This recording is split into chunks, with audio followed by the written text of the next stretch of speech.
Good evening, everybody. This is my first meeting to conduct, and I've been thinking for the last couple of days, this is just a strange situation that I have been here in Texas for 5 years now, and I agreed a couple of years ago to take my term as president, and I thought that I would have 2 years of meetings to get to know everybody and get to know the faces and so forth, but of course that hasn't been the case, and so I kind of feel like I've become president of a virtual group or something. So it doesn't have a real feel to it. But anyway, here we go. Our meeting tonight is going to have our speaker, Bebe Johnson, that's going to talk about our nest pollinator garden that we installed there. She has a massive number of Gulf fritillaries, currently caterpillars and adults, happily munching away and laying eggs and nectaring on the flowers. I'm going to follow Randy's pattern. Randy, Pennsylvania, I want you to know that she may be our former president, but she is still keeping me in line.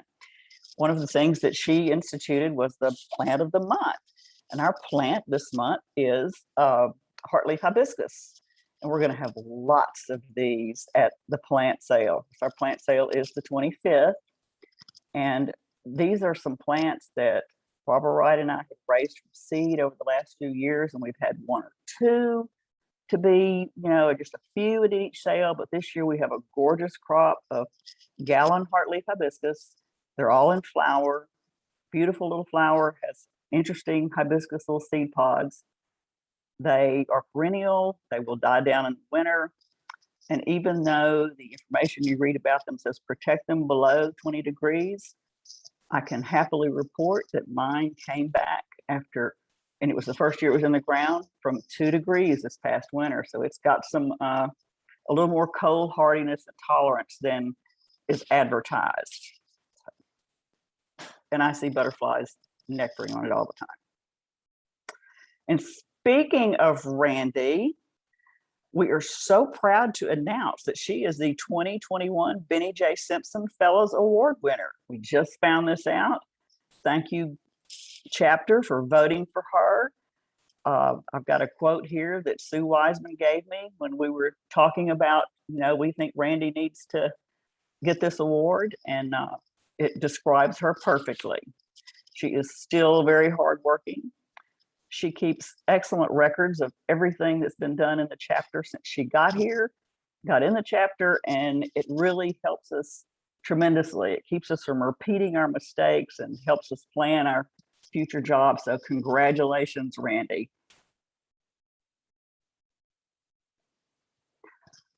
State announcements coming up. Here's the fall symposium.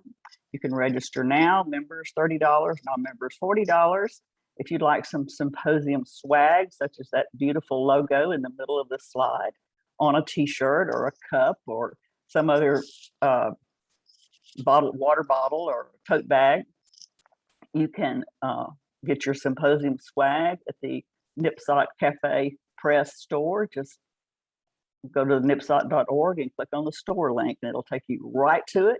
I already have my t-shirt, and it is beautiful. I look forward to wearing it at the plant sale. We have a new executive director. Some of you know Meg English. She's been with the state for years. She built the NLCP Foundation, a program from the start, and she is transitioning from our NLCP coordinator to our executive director, and she's already on the job, doing a great job, keeping us informed. Upcoming classes, NLCP classes for our area. It's always best to attend one close to your area so that you get the plants that work for you. Are going to be held by the Austin chapter, Saturday, October 23rd and Sunday, October 24th. It's level 1. You have to take level 1 before you take any of the others. So you can find those on the state website under the education link. Just kind of our financial overview. Our chapter funding is still very healthy. We are growing in spite of our inability to get together for meetings. We are spending well below budget because our local plant sales are very successful. speaking of our local plant sales, here it is. It's coming up. We're working like little beavers to get ready for it. It starts at 10, ends at 3 or later if we don't sell out. We have 88 species of plants, 3,400 plants. We really want you to come and buy plants and bring your friends and bring your neighbors. They'll be at the gorgeous Berry Springs Park and Preserve Tonkawa Pavilion. 3,400 plants is more plants than we've ever had for any plant sale. And just as a note, we're missing some of the obvious things that we always love to have and carry just because they weren't available, like Mexican plum, and Yopon holly, and dwarf palmetto. But we've got a lot of really good stuff. You can contact me for special ordering at either one of these sites. The plant sale list is posted on the website of the things that we have available. And I know during the spring availability list changed a lot from my first posting to right before the sale, because we had things that were, didn't come back from the big freeze like we thought they would, or they just didn't look good. But I don't think that's going to be the case this year. Everything looks really good. I don't see us losing a crop of anything, and there's not a whole lot for us to add. So I will say this: if you contact us for a special order, the answer is probably going to be no, because just if it's available, we've got it in the sale. Oh, and if you do send us a request, if you would include the botanical name or a link to a picture online somewhere of the plant you're looking for, that will help us tremendously. All right, as Randy announced last month, we're going to have a plant sale guest star this year. This is a new thing for us. We've got Ricky Lennox coming. He is the NIPSOP state president-elect. He's USDA Natural Resources Conservation Services retired. He's the author of Range Plants of North Central Texas, which is a wonderful plant book guide. It gives you the plant, it tells you the plant's job, how it can be useful to you, and how you can manage land. So if you or someone you know has bit off a little more of Texas than they can chew, or you're homesteading and you're raising some chickens and some goats and a few cows, or you know somebody like that, this is an opportunity not to be missed. He's going to be hanging around answering questions. And then in addition to that, he's going to lead 2 walks on the park grounds. The first walk is going to start at the birthday pavilion at 9.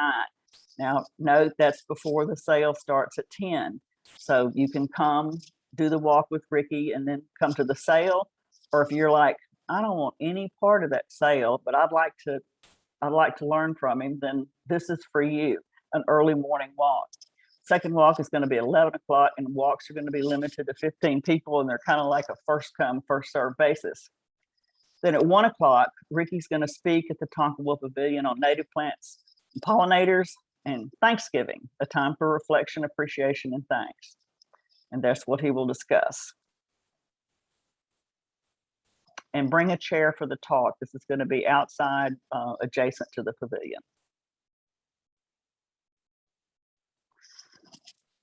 This is what we've got coming up as far as field trips are concerned.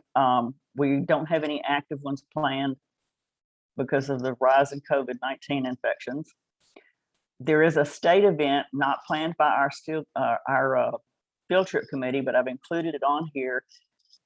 All of the state members are invited to these 2. There's 2 of them, and the one closest to us is this one I have listed at the Bell County Safety Rest Area south of Salado. A ribbon cutting dedication at 2 p.m. They ask that you wear a mask.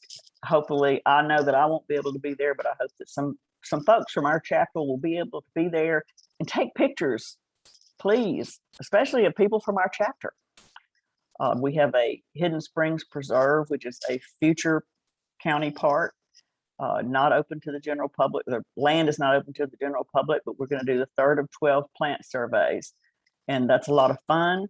Maybe it won't be pouring rain on us this time, but that's a great time to get out there with knowledgeable people. We had all kinds of folks. We had people chasing butterflies and people chasing plants and people just learning last time we went. So I encourage you to come to that if you can on November 6th. There'll be more details about time and so forth forthcoming.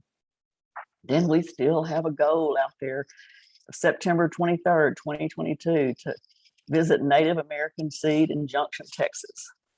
We're going to cross our fingers that the plague is behind us at that time. Upcoming programs are The Humane Gardener, Nurturing Habitat for Wildlife, Nancy Lawson, author. She's from Maryland, and she's going to zoom in from Maryland. Then we have Restoring Habitat in Texas to Protect Our Native Pollinators, the 11th. December 9th, we still don't know how that's going to go for a holiday party. And then January 13th, we have Wizzy Brown speaking to us, and Wizzy Brown is going to talk about insects. And please give us ideas for programs. Contact Susie Hickman. Because that's one of the things that Randy was particularly good about, was coming up with ideas for programs. So now you're stuck with me. So I need all the help I can get. This is where you contact us and find out what's going on and see what we're up to or what's going on that you might like to join in on. Our website, our blog is our chapter newsletters. You can sign up for notifications of the blog, whether you're a member or not. Our YouTube channel has all kinds of information, Facebook, Instagram. We have resources, recommended reading, and a list of local native plant sources. The best one being our sale, September 25th at Berry Springs. Each month at each meeting, we give away a book. This book is, this month, we're going to give away Butterfly Gardening for Texas by Gaeta Agilas. Beautiful book. She has outstanding outstanding pictures. She's an outstanding photographer. And then August's winner was Skip of Leander, who won the Foraging Texas book.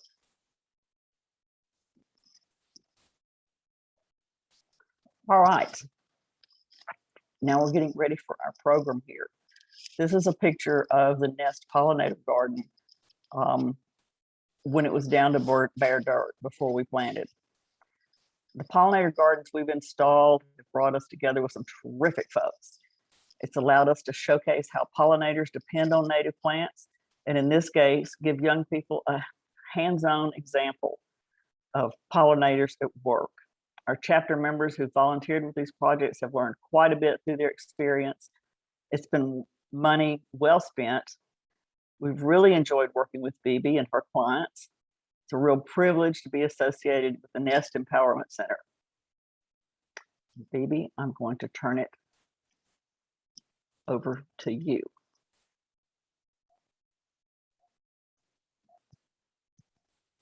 Hi, guys. Can you hear me? Give me a thumb. All right. Yes.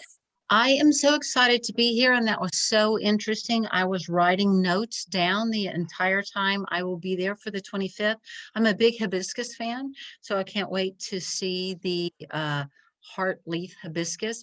I have some, and I believe they're native. I don't even know if I should get into this with you, Beth, on a Zoom, but the Texas Star hibiscus, is that a native plant to Texas?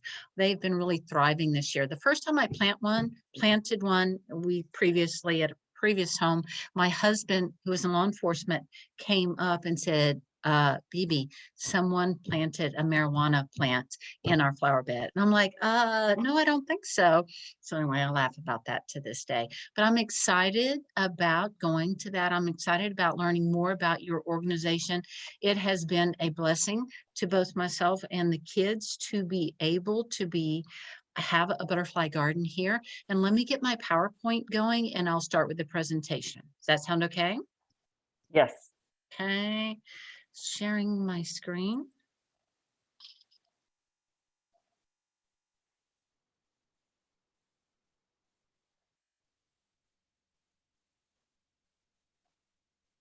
All right, can everyone see that? Yes. Are we good? I am Bebe Johnson. I'm the coordinator at the Nest the Georgetown Project's Nest Empowerment Center. This is going to be the story of how our butterfly garden came to being and how we have named it the Nest Chrysalis Dreamscape. First, I want to talk a little bit about the agency I work for, the Georgetown Project. We have been around for over 25 years in Georgetown. It's an amazing organization, and I'm very proud to be part of it. Our vision statement is a community where no child is hungry, hurt, alone, or rejected, and with children and where children and youth believe they are loved, respected, and treated with dignity. Our mission, the Georgetown Project identifies needs and develops resources, relationships, and services so that our youth become caring, capable, and resilient individuals. That is what makes our organization unique.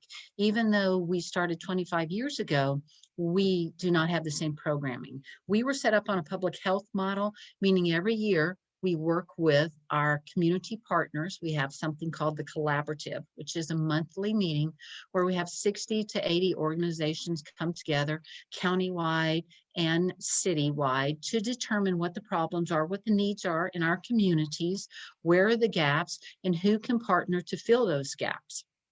That is what makes our organization really relevant today as it was 25 years ago, because I don't know who out there was around here 25 years ago. I actually was, being a Williamson County native. Georgetown has changed tremendously in even the last 10 years. As Georgetown changes, our population changes and the needs of our community change, and we work really hard to meet those needs as they do change. The Georgetown Project has several programs. Our After School Action Program, which is at the middle school. We partner with Georgetown Middle Schools. There are 4 of them now, and that's an after-school program that provides tutoring and also enrichment activities that include robotics and cooking and just a safe place for the kids to be after school and do some fun things. Our After School Alliance is a really cool partnership with all of the agencies in Georgetown that serve kids in an after-school capacity. And there's actually quite a few of us. There's us, the Boys and Girls Club, the YMCA, the Palace Theater, the Public Library, and I know I'm forgetting people out there, UB, which is a program at Southwestern. Georgetown, as a community, is much more diverse than people think it is, especially if people just drive through it.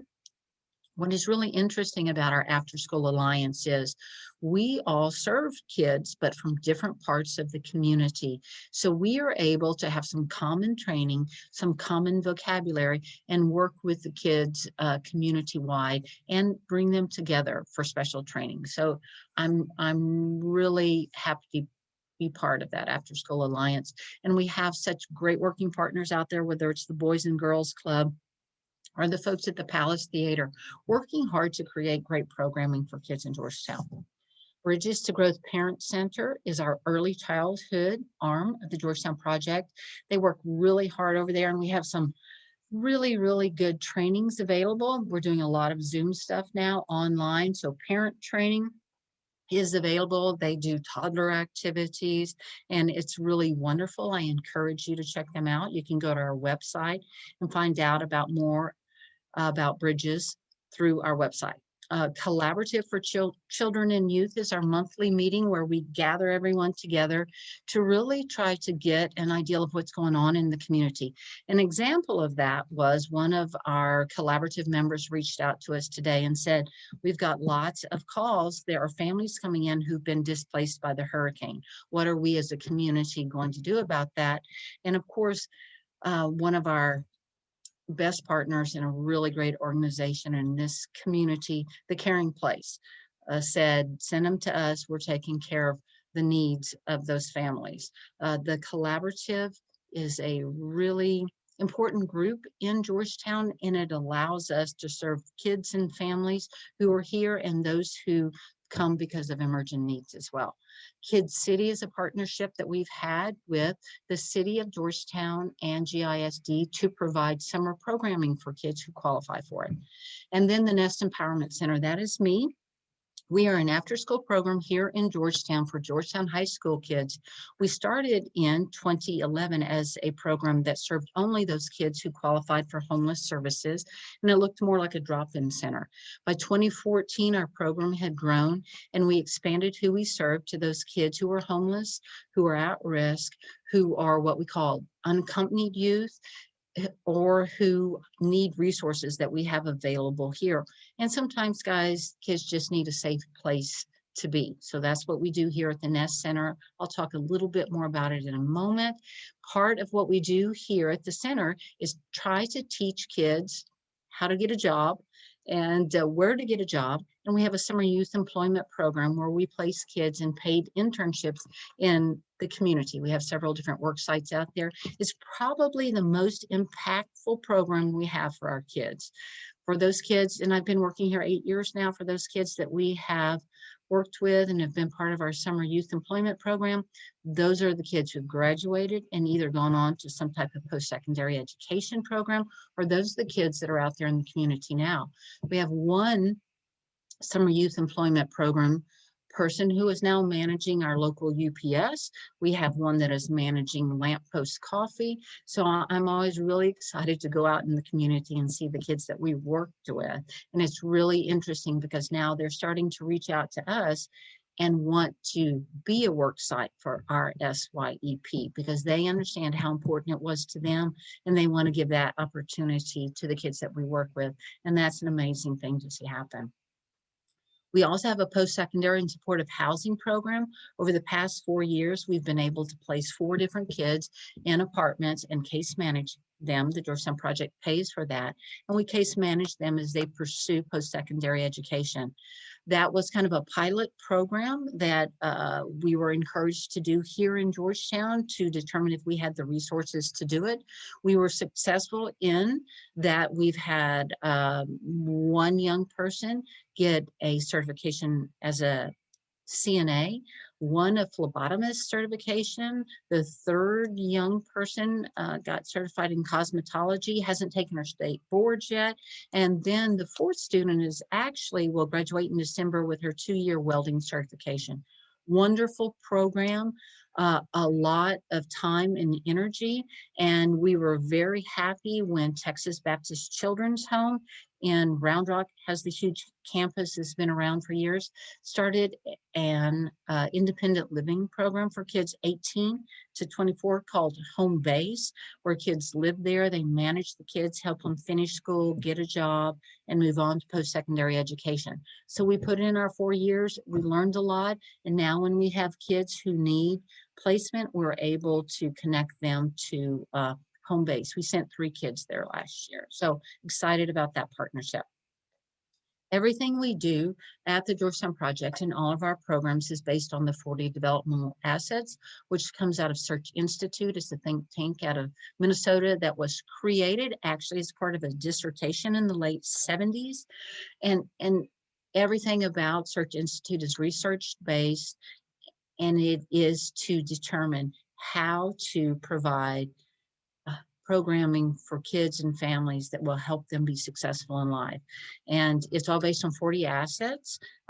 Those represent positive experiences, opportunities, and relationships that all young people need from the time they're born until they're young adults. One of the things we talk about a lot is, when we talk about the assets, is poverty. When you think of at-risk kids, typically you think of people from poverty. Well, not everyone from poverty is at risk, but some are. But this is what we know about kids from poverty. It's not just financial poverty, but it means a lack of experiences. It means a lot and a lack of opportunities.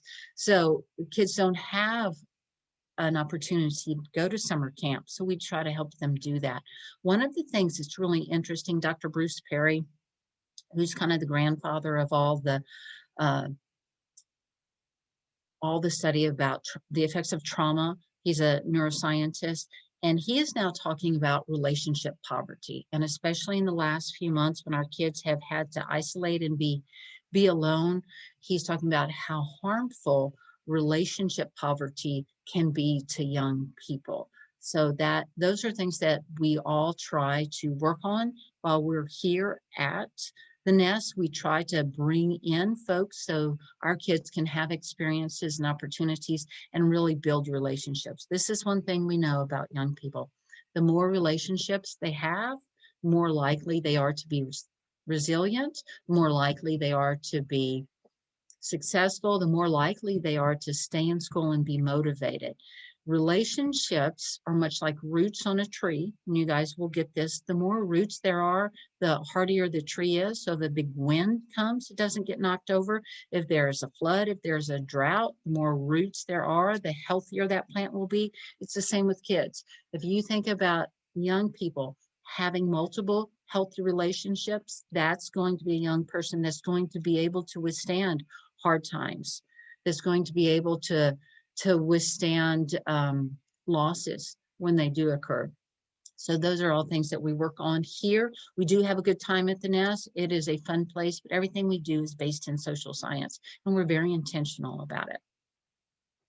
Principles of asset buildings. This is a young person. She was a homeless young person. We were able to get her some placement. She was one of the kids we put in an apartment, became a CNA, and has been real successful. Principles of asset building here at the nest and in all the programs at the Georgetown Project is all young people need assets. We have kids from all walks of life come through here. We're offering community service now. So we see some kids who are very good at academics, but I can tell you they're still struggling right now. There's still a lot of anxiety going on out there. Everyone can build relationships. You don't have to be a counselor. You don't have to be a teacher. You don't even have to build a parent. You can build relationships with kids. Relationships are the keys to everything. You can't help a young person make changes in their lives until there's a trust between you and that young person. Asset building is an ongoing process. You know, the longer we have kids, the more we can make a difference in their life. At this point, again, at the end of 7, starting at my 8th year here at the nest, we have a 100% graduation rate. And that's not easy. And I will tell you, in 2020, we just barely made it through there. But it's about the longer we have with the kids, the more relationships, the more we can teach them how to get a job, how to get an apartment, the more successful they are. We're very consistent. Very much, we work with boundaries. Working with at-risk kids doesn't mean you have no expectations of behavior. In fact, it means just the opposite.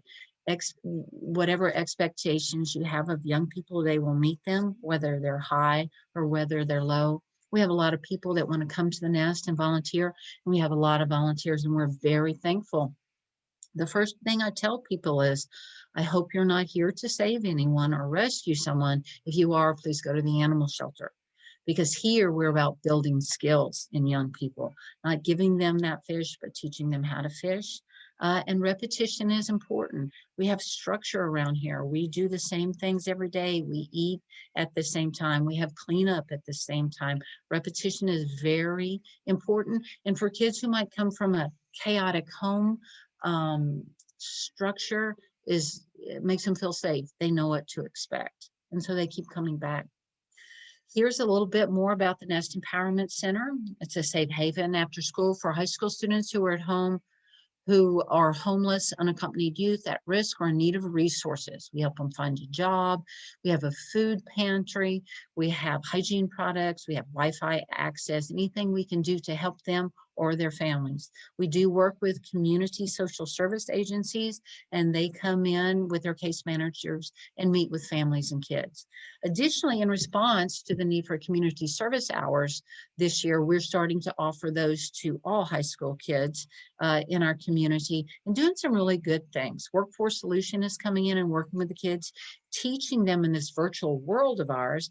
There are virtual job fairs out there, and teams are trying to navigate those. We also have Texas Baptist Children's Hopes. Suzanne Woods is part of the Hope program here in Georgetown, is doing art therapy with us. We have, who do we have on Tuesday? On Tuesday, we have the A&M Ag Extension agents coming in and teaching us and teaching the kids how to rent an apartment. It's really good stuff. And on Thursdays is typically when we do different stuff. Today, we cleaned up our garden and picked up trash. We have different folks come in on Thursdays and work with the kids. That's our community engagement piece. Okay, so that's a lot about the nest. Are there any questions out there? Anything in the chat I need to hear? If not, I'll move forward. What you'll want to hear about is our butterfly garden. So I have to tell you, full disclosure, I wasn't the nest staff working initially with you guys, but this is how it went down. In the spring of 2019, we were able to get a grant from Seeds of Strength, which is a women's giving circle here in Georgetown, to create an outdoor learning lab. This is what we know. Outside spaces, when it's not 100 degrees, are very therapeutic for kids, whether it is the wind on their face, whether it is the smell of the herbs as they brush by them, it's very therapeutic. And what we're looking to teach our kids to do is how to self-regulate. And I'm imagining that there are fewer of you out there like me that pulling weeds, how good does that feel for you guys, right? Planting, watering, nurturing, those are all therapeutic things that we really try to teach our kids to help them self-regulate. So originally it was Randy and Gary, and they came out and they worked with Dennis Dalton. He was our nest staff at the time. He has moved to Colorado, and they came up with a design. What you're looking at there is they're working on a butterfly enclosure, and a lot of time and a lot of energy went into it. And there's Beth. Beth joined us a little bit later when she moved in. And here's a picture from our celebration when we opened the center to the public. This is what the bed looked like previous to you guys going in there and making it a beautiful place. I think a lot of different people had done things over the years. We are in an old GISD building, the old Richarte building. We are at 2201 Old Airport Road. If you know the Habitat Restore, there's a green building and a bright blue building. We're right next door to that. And so there was a bed where many things had been planted, and I don't think anything thrived. This is what it looked like when it was cleaned up, and we have our habitat enclosure. This is what it looked like once we got stuff going. And Beth, if you or Randy want to chime in and talk about some of the plants that you planted, I am not prepared to do that. I just have pictures to show what you guys do. Here we go. We are looking at everything. We have a muddler there for our butterflies. We've got some daisies. Our Penta hasn't come up yet, and the rock was used as a natural muddler for our butterflies as well. There we planted a passion vine, which very soon took over that trellis and that fence and that entire area. Here we are. We're looking at it as it is growing up. On the left, you will see our garden goddess. She was donated by some wonderful folks out in Sun City. Here it is continuing to grow. And as you look, I don't see anything except a picture of two of you people. I don't see anything else. Randy, can you see? I can see everything. It's not a problem. I think you have a... There's a button that says view on the top right of your screen. Yeah. Maybe you have somehow switched to some other view from the norm. Well, I'm on my phone and I don't get a view button, but it's okay. Just talk and it'll be fine. Okay. Randy, would you like to talk about some of the plants that you guys planted here? Yeah, I was going to ask Beth if she was going to jump in here. I'll jump in. That's the yellow is Cowpen Daisy. It's Beth's design. Beth designed this. Okay, the yellow is Cowpen Daisy, which turned out to be too big for the site, and so we did away with it, even though there's still a few stragglers around. It's a wonderful pollinator. The back row has Turk's cap in it. There is some blue, mealy blue sage, is the blue spikes. There is Blackfoot daisy along the front. There are the white daisies, and then over there on the end at the trellis, there's Turk's cap back there, and then there's that's Greg's Mist is there. And we also have some white mist flower. I think that's over there right next to the trellis. So that's kind of our standard. Oh, there's some somewhere in there. Maybe it hasn't gotten there in these pictures. Oh, yep, there it is. Carl, the tropical sage. It's right over there next to the entrance ramp. It's red. So all Yeah, of, like and that, in- and somebody asked about what's the muddler? That's that little bird bath looking thing right there. It gets a little bit of water in it every day because butterflies sip water very delicately, and so they come down. Just wet rocks is plenty for them. So that's what that is for. So All right, Beth, stay with me. I'm going to go through. This is just some of our kids that were out there helping as we extended the garden onto the other side and did some planting. There's Dennis in the center with the crew. And this is kind of what it looks like out here at the nest when we're working outside. We were so excited about creating a butterfly garden that we got the little kit where you can put them, and then they emerge. And once they did that, we let them go outside. And as you can tell, the kids were very excited about that. And there is one right there with one of our students. And this is one of the students actually that we were able to help and put in an apartment, and has gotten her certification in cosmetology. Here's a big party we had to open our what we call our Sparks patio, and we honored the Native Plant Society folks for their part in it. Seeds of Strength was there, and this was the beginning of what we like to think of as our outdoor learning lab, and it's gotten a lot of use over the years. There's one of the little guys. Everything continued to thrive. And what kind of caterpillar is that, Beth? Gulf fritillary. There you go. We have a ton of those. There's a chrysalis. And inside our butterfly enclosure, there was just a ton of them. So at one point, our passion vine was able to grow up inside, and we had butterflies in there, and they would emerge and we would release them. And it was just the very favorite thing for the kids to do. We have some tables out there. We have a grill. In fact, we grilled out today. We didn't eat outside, but having the butterfly garden and just making it such a beautiful space has really given us an opportunity to do things outside with the kids. We eat every day at the nest. Either food is delivered or we make food and we sit down with the kids and eat. It's really a huge part of the becoming a family piece. Then in the fall of 2019, Mike Douglas with Texas Science Education asked you guys to assist in acquiring plants that would attract and provide a food source for monarch butterflies as they migrate across Central Texas. Beth, do you want to lead that discussion?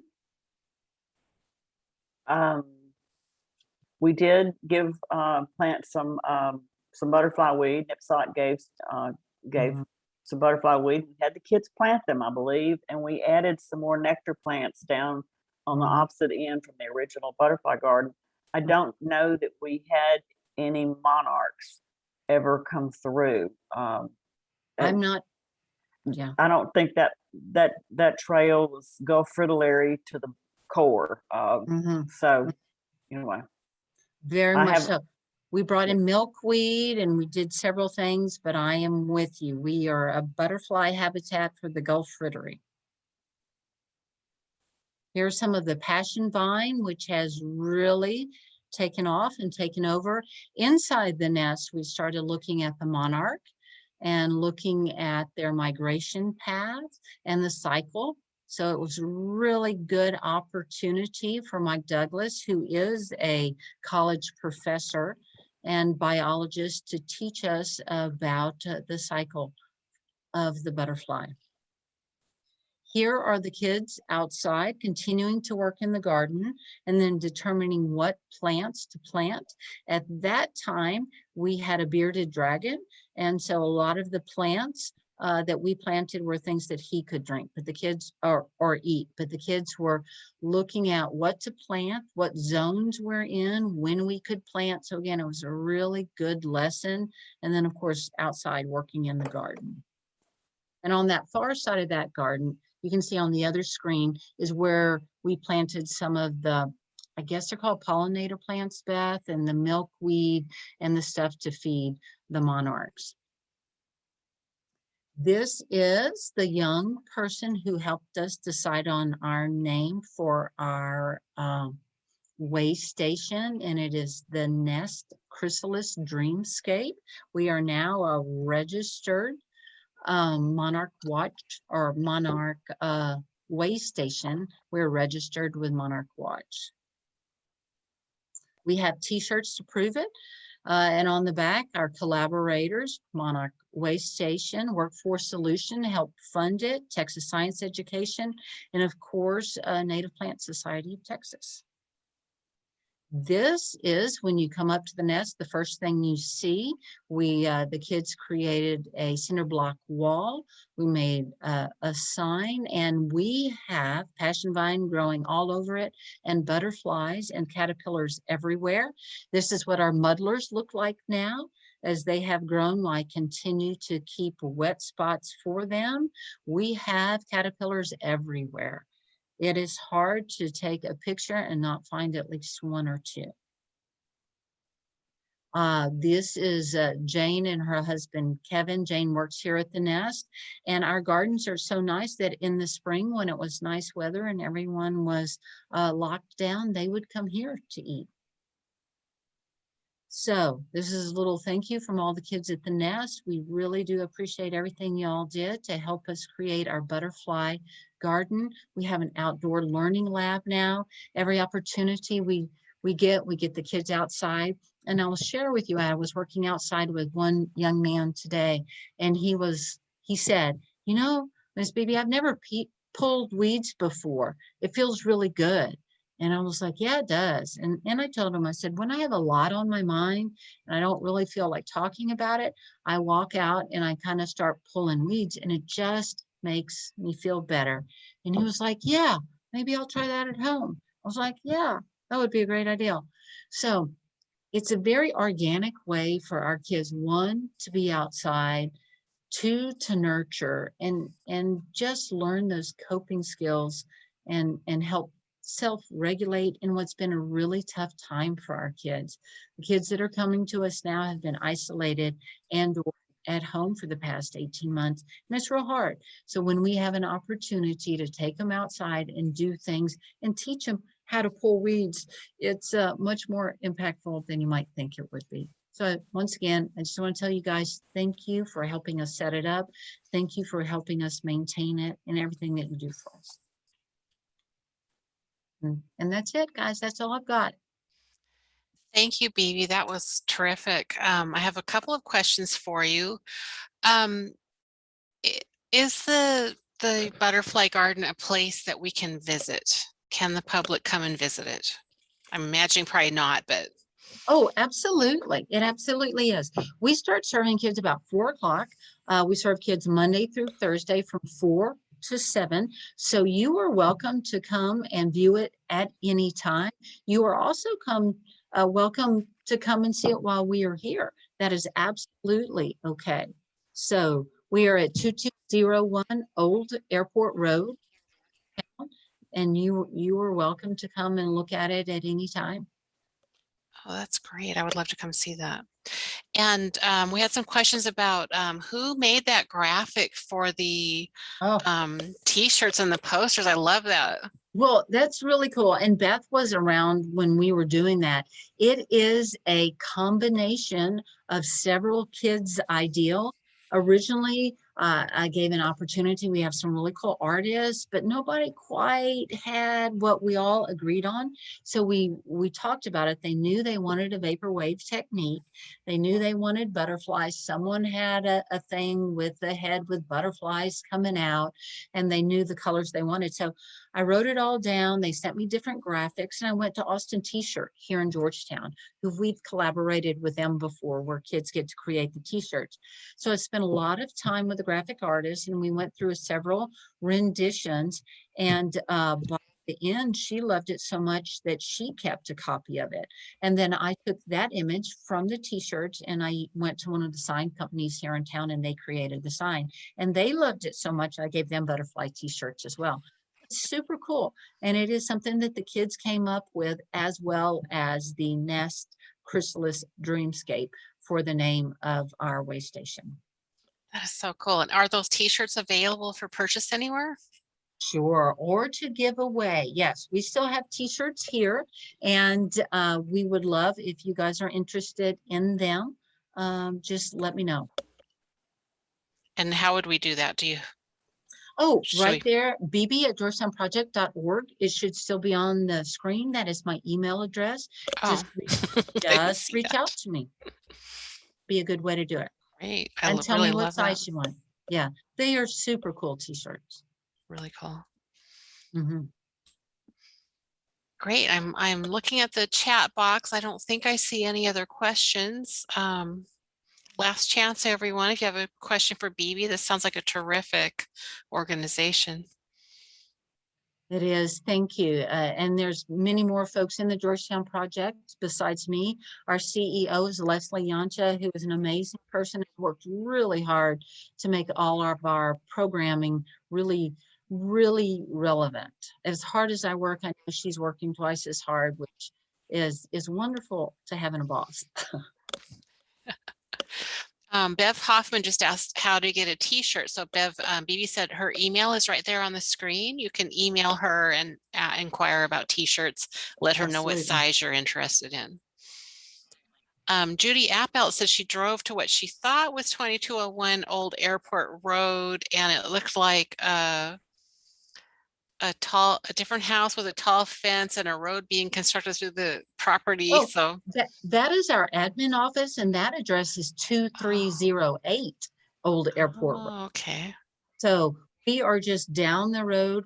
Habitat Restores our next door neighbor.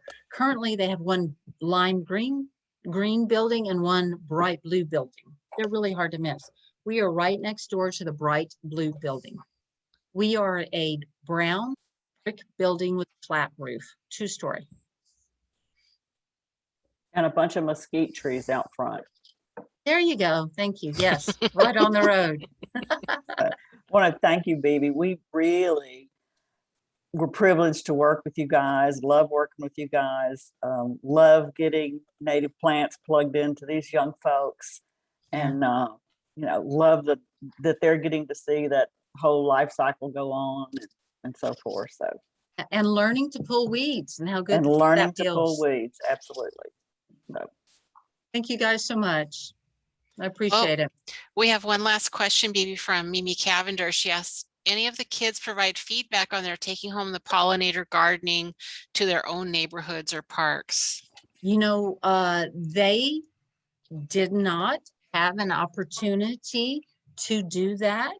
They wanted to even get things going at their schools.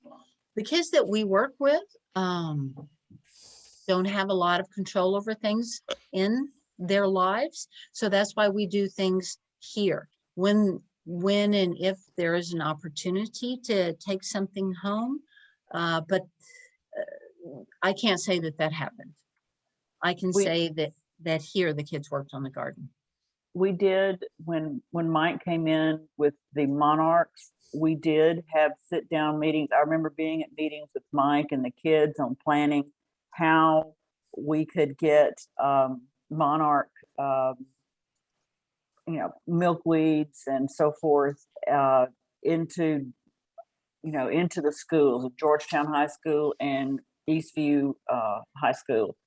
But we had this pandemic happen, and so and that's certainly something that NIPSOT would be open to do. As much as we can plug native plants into children and what they're doing, we're all about that. So very cool. Great. Thank you, Bebe. There's no more questions on the chat box. Guys, good night. good night. Thank you so much.